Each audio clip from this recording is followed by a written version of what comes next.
I'm Kim Pirano. I'm a transformational coach, hypnotherapist, and doctor of acupuncture and Chinese medicine. And today I'm giving you my 5 things you need to help you recover and heal from a toxic or abusive relationship.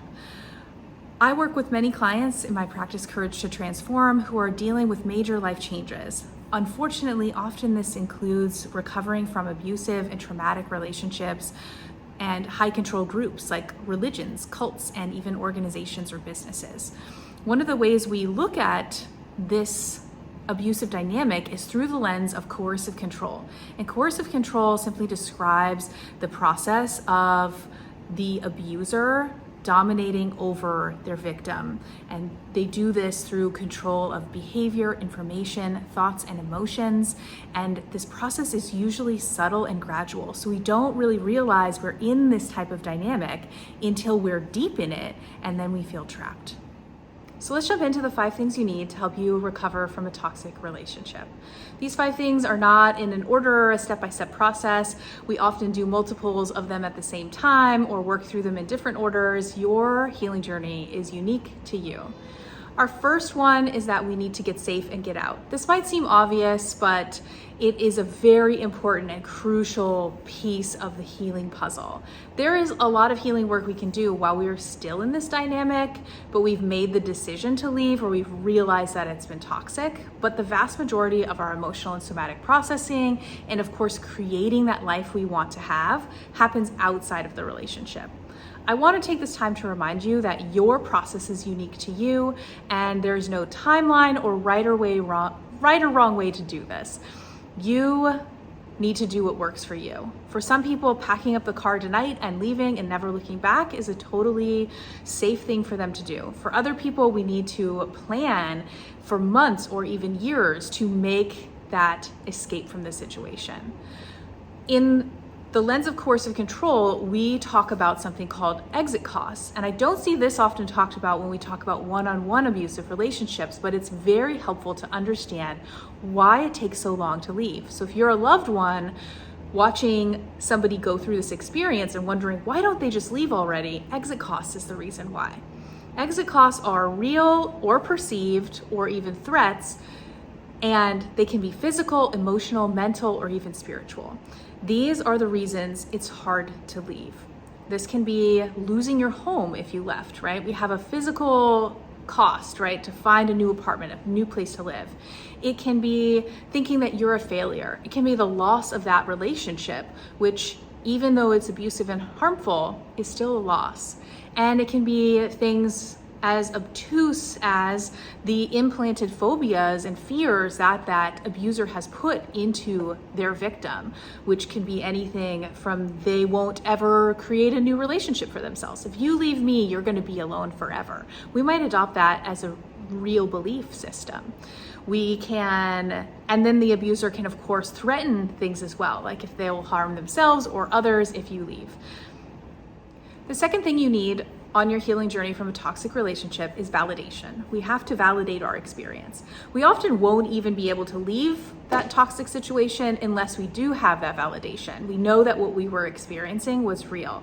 So I want to take this moment to remind you that if you are questioning if it was abusive or not sure if it was something you are too sensitive about or overreacting to, if you're asking those questions, you're probably in an abusive dynamic and your experience was real. If it felt harmful to you, it was harmful to you.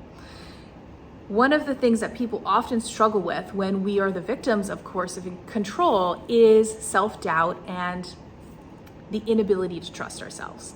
I spent 8 years in a New Age spiritual cult and had an abusive relationship years before that, and this was one of the most profound impacts that experience had for me, was the inability to trust myself. When I started putting the pieces together that the cult was in fact a cult, it took me a while to actually believe that, because part of the dogma of that group was to say that every emotional experience you had was your own fault. It was very gaslighting. So if we've been in this environment for a long time where we've been told that our emotions are not theirs to deal with, but our own to deal with, it can be really difficult to recognize that it was in fact abusive and toxic. The third thing we need on this healing journey from toxic relationships is to learn more about coercive control and abusive relationships and how they function and work. This is the best thing we can do to help bolster ourselves, our knowledge and awareness, so that we avoid getting into this experience again. There's an unfortunate phenomenon that we call in the cult world, we call it cult hopping, where people leave one group only to join another one not long later. And this happens more often than we think, or where we see people go from abusive relationship to abusive relationship. Learning more about the dynamics that take place in these relationships helps us understand and recognize it sooner than later. So we can learn more about what that looks like so that we don't have to do it again. Also in this process, we're getting more validation for what we experienced. One of the things that I realized was that what was going on in the cult was no different than what went on in other cults. There's a very kind of cookie cutter dynamic that shows up in all of these groups and in abusive relationships. One of the exit costs we have is thinking that this group is really special, and so we don't want to leave it. By learning more about these dynamics, we learn that it actually wasn't that special. It's very typical of that harmful dynamic. The fourth thing we need to help us heal from a toxic relationship, arguably one of the most important things that we need, is to process and heal the emotional and somatic wounds that we have endured. This is a long process. It occurs before we even leave, and it occurs long after we leave, and even after we think we are totally healed from the experience. Most of my clients experience a lot of grief and anger when we're first leaving these environments, and then we realize that it's overlaid by a bunch of shame. There are many different emotional experiences that we have in this process, so it's important to recognize them and then work through them. We often won't even have access to these emotions until we are in this safe space out of that relationship dynamic, because our body and our nervous system simply didn't feel it was safe enough for us to experience those emotions in their full capacity. This is where doing somatic work and addressing the mind-body connection is really important, because we have the emotions and the thought patterns in our minds, but we also have the felt sense of those emotions. Emotions are feelings for a reason. They are created by neurotransmitters, enzymes, and hormones, and the way our brain functions, and we feel them literally in our body. So it's very important that we work with somebody or a technique or protocol that helps us address both the mind and the body aspects of this. When I was leaving the cult that I was in, I was experiencing a lot of physical discomfort and strange symptoms and sensations that no doctor could diagnose.